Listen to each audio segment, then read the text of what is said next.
And sir, if you could begin by giving us your full name and spell each of your names, and I have permitted you to use your phone because you have notes on it. Is that correct? Yes, sir. All right. And you may proceed when you're ready.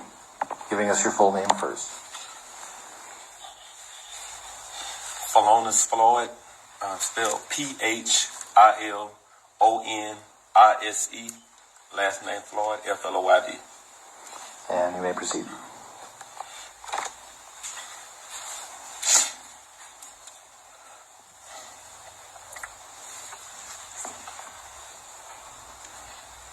One year ago, May 25th, my brother George was murdered by D.CHAUVIN and his co-defendants in broad daylight with a knee to his neck for 9 minutes and 29 seconds.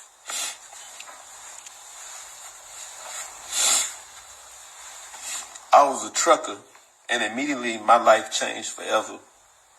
I began to speak to the world for George from the United Nations, Africa, Canada, Japan, and so many other countries. Every day, I have begged for justice to be served, reliving the execution of George, while others begged and pleaded for Officer Chauvin to simply just allow George to take a breath. I haven't had a real night's sleep because of the nightmares I constantly have hearing my brother beg and plead for his life over and over again. Even saying, "They're going to kill me. Please, officer." Screaming for our mom. I have had to sit through each day of Officer Derek Chauvin's trial and watch the video of George dying for hours over and over again. For an entire year, I had to relive George being tortured to death every hour of the day, only taking naps and not knowing what a good night's sleep is anymore. I've been lifting my voice tirelessly every day so that George's death will not be in vain. Honorable Judge Peter K. Hill, I thank you for allowing me to share this today. George's life mattered. So my family and I, most of all, my niece, Gianna,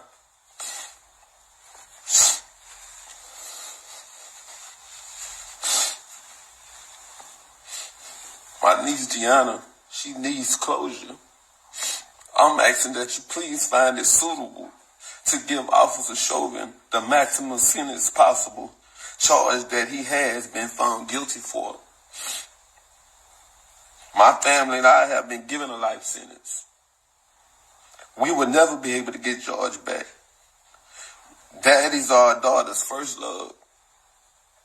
He would never be able to walk Gianna down the aisle at her wedding, attend those magical moments of her life like a daddy-daughter dance, sweet 16 party, seeing her out for prom graduations, and she would never be able to have any personal memories with her father.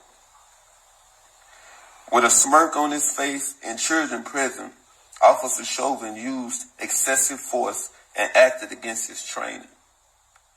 Chauvin had no regards for human life, George's life.